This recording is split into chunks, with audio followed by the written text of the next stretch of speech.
Hey, this is Stevie P reporting live from planet Earth. And today I want to talk about the optimization of the totality of self. So, what that means is enhancing, strengthening, and harmonizing every aspect of yourself. That is mentally, physically, emotionally, and spiritually. So, why do you need to optimize every aspect of yourself? Well, because you can't just focus on one thing. Like, it's hard to think yourself happy if you're overweight and sick.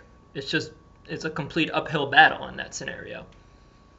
And there's a lot of fitness models and bodybuilders out there with a great physicality, but they have this self-hatred and they're not mentally or emotionally or spiritually stable. So even though they have a great physicality, they have that mastered, they're lacking in every other aspect, so they're not truly happy or at peace with themselves. And then there's like, what's the use of having tons of money if you're in a dysfunctional relationship? It's kind of useless. And then on the other hand, on the other side of the spectrum, what good is enlightenment? What good is, having the best meditative abilities if you can't function in society?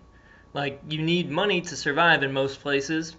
You're in this body, so you can't neglect that.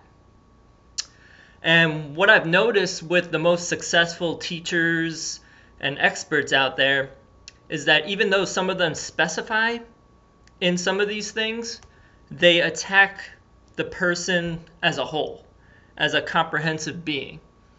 So two great examples of this is Elliot Hulse. He is a strength coach, but he's not like get strong and then it's all good, then you're set.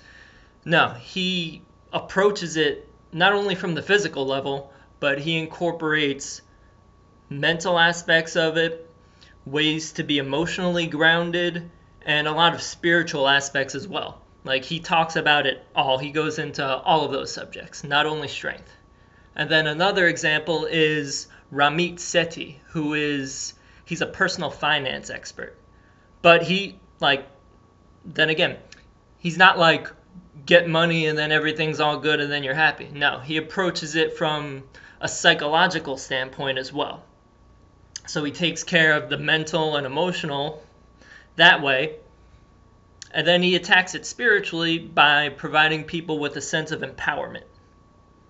So that's how he incorporates that totality in how he approaches things. And he also talks about health and fitness too.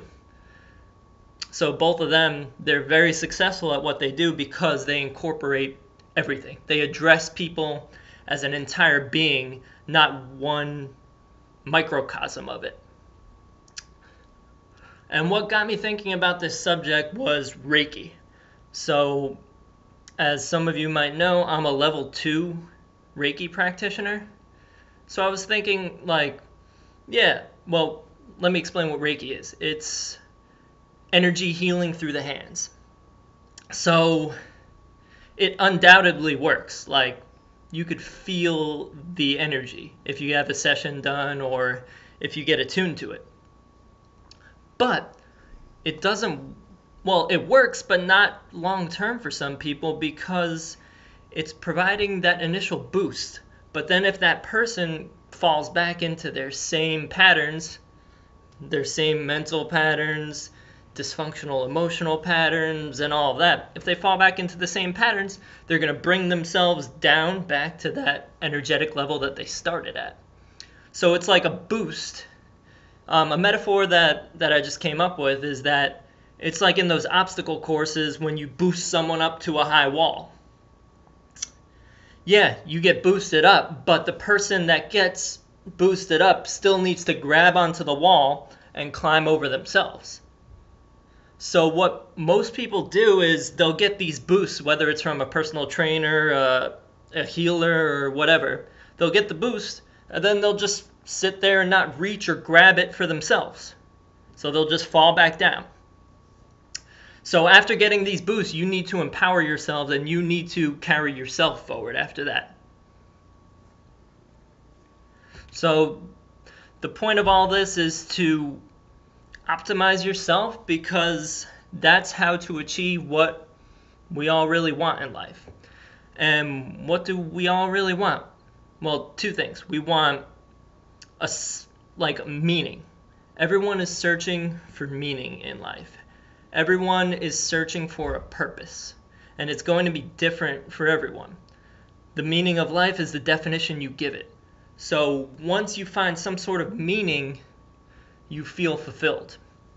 And the other thing that everyone wants out of life is to reacquaint themselves with love consistently.